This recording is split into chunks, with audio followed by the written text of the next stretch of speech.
dhammah monyong, kemudian ainnya tasdid. Ain memiliki sifat tawasud, maka kesalahan yang sering terjadi terputus suara, dibacanya yadu'u, yadu'u, jangan, tapi yadu'u, yadu'u. Dari segi suara dia tetap ngalir.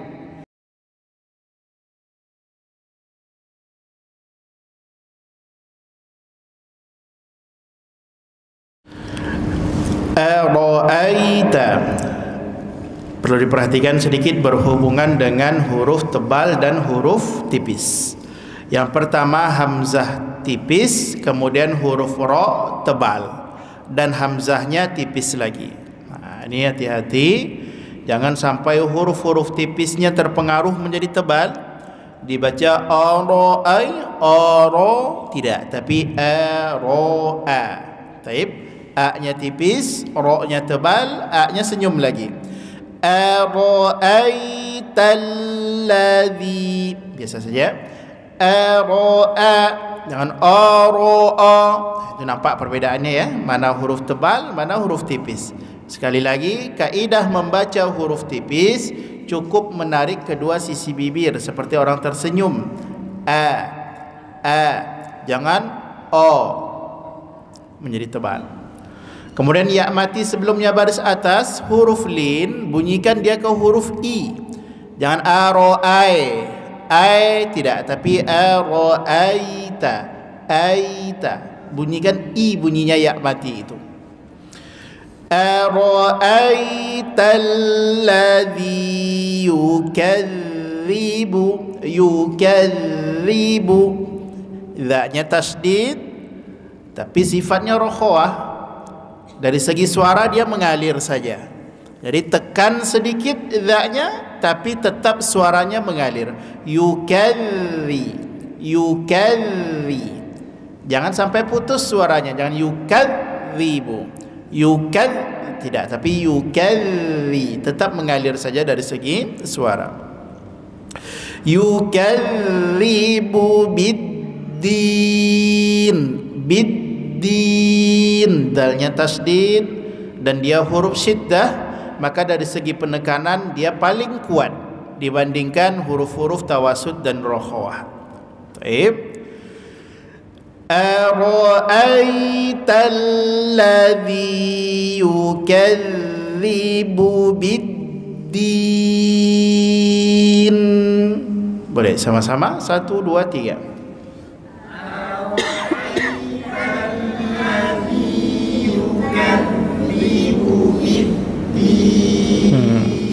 Okey, yang perlu dibiasakan, diulang-ulang terus. Dhammahnya tidak cukup hanya yukadzi, tidak, yu, monyongkan. Setiap harakat dhammah, wa kullu madmumin fala yatimma illa bi dhammi syafataini dhammah. Dhammah tak pernah sempurna kecuali hanya dengan memonyongkan kedua bibir, ya. Jangan yukadzibu, yukadzibu, tidak, tapi yukadzibu, monyongkan saja. Ara'aitalladzi yukadzibu biddin. Sekali lagi boleh? 1, 2, 3. Ara'aitalladzi yukadzibu biddin. Baik, ayat yang kedua. Fa, fi, fu. Ada sifat hamasnya, nampakkan dulu. Fa, fi, fu. Fadzalikal-ladzi yad'u, yad'u.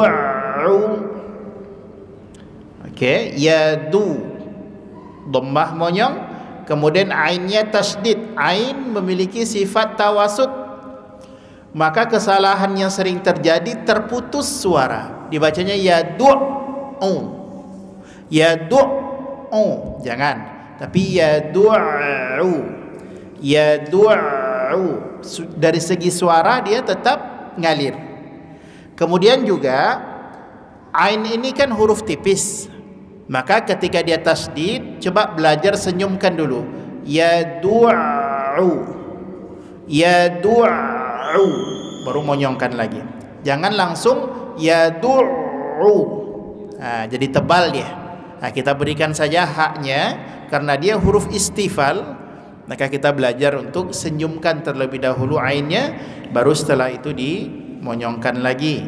Yadu'ul yatim, lamnya hati-hati, jangan terpantulkan, jangan yadu'ul ya'ulla, tidak boleh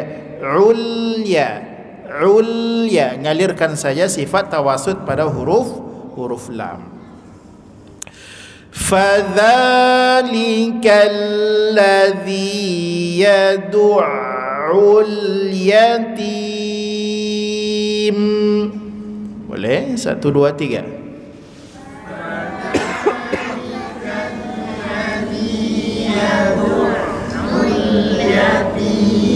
Okey.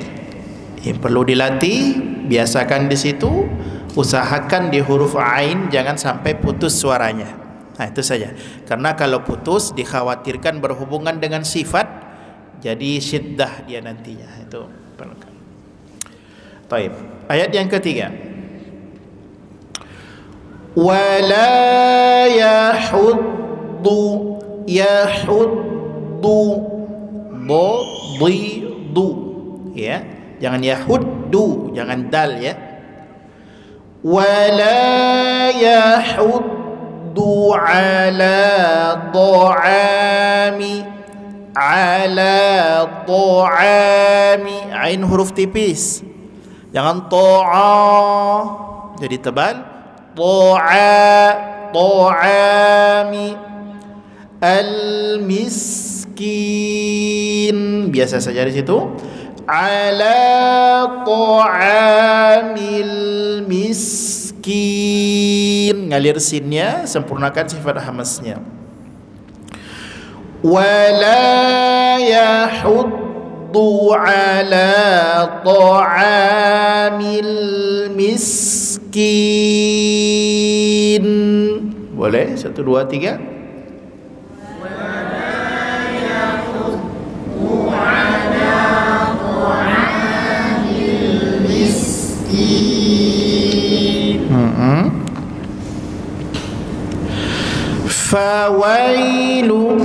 Fawailu, ya mati sebelumnya baris atas, jangan dibaca fawai, tidak. Setiap ya mati sebelumnya baris atas bunyikan ke huruf i. Fawailu minasyaitan alaihim, jadi bunyinya ke vokal huruf i. Fawailul lil musallin, fawailul lil, di situ ada tanwin ketemu huruf lam, itu namanya adalah idgham bila gunnah, dan di atas lamnya itu huruf idgham bila gunnahnya itu ada tasdid. Tapi fahami di situ tasdidnya adalah tasdid hukmi, tidak tasdid asli. Maka jangan ditekan di situ, jangan dibaca fawailul lul, tidak. Atau juga kalimat hudallil, jangan dibaca hudalli, tidak. Penekanan pada tasdid itu pada tasdid asli. Contoh iyyaka, itu ya-nya tasdidnya asli. Tapi kalau mir rabbikum, nun sukun ketemu ra, di atas ra itu ada tasdid. Itu namanya tasdid hukmi. Dari segi pemahaman dia ada hukum idgham di situ, maka dia enggak perlu ditekan. Dan di sini juga seperti itu, tanwin ketemu lam, maka ada idgham bila gunnah dan lamnya enggak perlu ditekan. Paham? Fawailul lil musallin, baru lam yang kedua, baru tasdidnya asli, tidak ada idgham di situ. Itu namanya tasdid asli, baru dia ditekan. Fawailul lil musallin. Boleh? 1, 2, 3.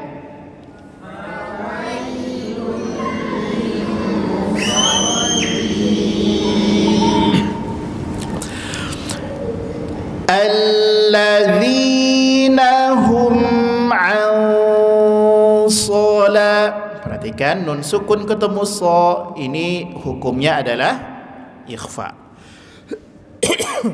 Cara membaca ikhfa kalau dilihat dari segi tebal dan tipisnya huruf, maka cara membacanya ada dua. Kalau setelah nun sukun atau tanwin huruf tipis, maka dengungnya tipis.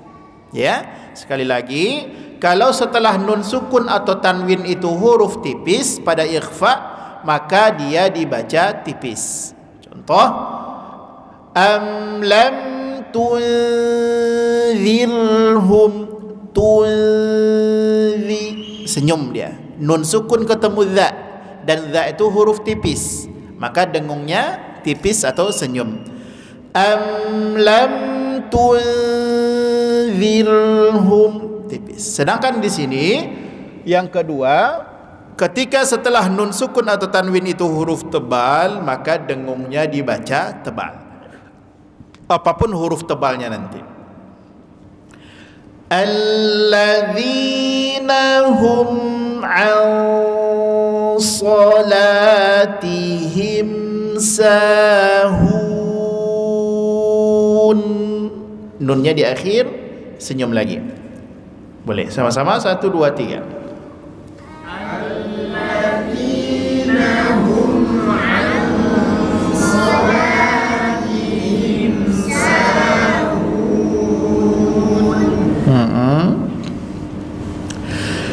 Alladzina hum yura'un.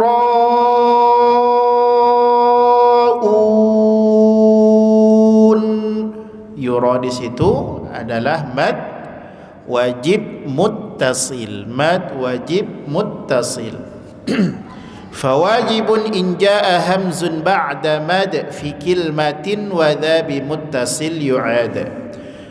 Adapun mad wajib itu adalah ketika mad tabi'i bertemu setelahnya huruf hamzah bi kilmatin dalam satu kalimat. Ya, ada huruf mad tabi'i, baik ya mati, waw mati, alif mati, kemudian setelahnya bertemu secara langsung huruf hamzah, kemudian dalam satu kalimat. Yura'un itu satu kalimat, maka di sini dia dibaca mad wajib. Berapa ukuran mad wajib? Mad wajib dibaca 4 sampai 5 harokat. 4 sampai 5 harokat. Boleh dibaca 6 dengan syarat. Ya. Mad wajib muttasil boleh dibaca 6 harokat dengan syarat 2, dan kedua-duanya mesti ada. Syarat yang pertama apa? Syarat yang pertama, hamzahnya di akhir kata. Hamzahnya di akhir kata. Kalau kalimat yura'un, ini hamzahnya di akhir kata atau tidak? Tidak. Maka dia tidak bisa dibaca 6 harokat. Jadi syarat yang pertama, hamzahnya mesti di akhir kata. Kemudian yang kedua, dia dalam keadaan waqaf atau berhenti. Ya, dalam keadaan waqaf atau berhenti. Contohnya kalimat amanas sufaha.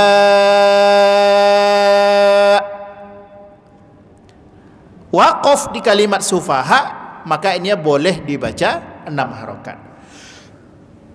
Tapi kalau tidak mencakup sekaligus 2 syarat itu, maka dia tidak bisa dibaca 6 harokat. Maka dia cukup 3, 4 sampai 5 harokat saja. Maka bisa dilatih dengan contohnya 3 ketukan jari atau lebih, boleh sedikit. Alladzina hum yura'un.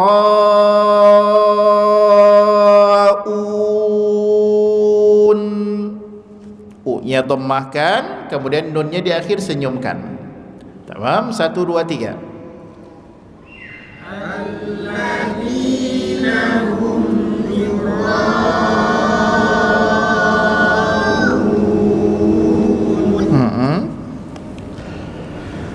Wa yamna'unal ma'un.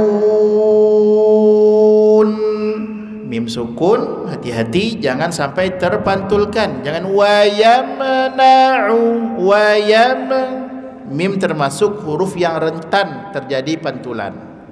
Kemudian yang kedua lam, wa yamna'unal ma'nal, itu juga tidak boleh ya. Huruf lam juga huruf yang rentan terjadi pantulan. Ma'un, kalau sudah bisa melatih huruf ain tidak masuk korongga hidung itu bagus. Tapi kalau masih masuk korongga hidung, maka coba belajar, latih diulang-ulang. Al-ma'un, enggak ada sedikit pun masuk ke hidung. Kalau masuk korongga hidung bunyinya al-ma'un, berarti masih salah. Waw mati sebelumnya dhammah atau huruf ainnya ya. Nah, itu nanti tapi bisa dilatih ya, bisa diulang-ulang. Wa yamna'unal ma'un. Boleh sama-sama 1 2 3.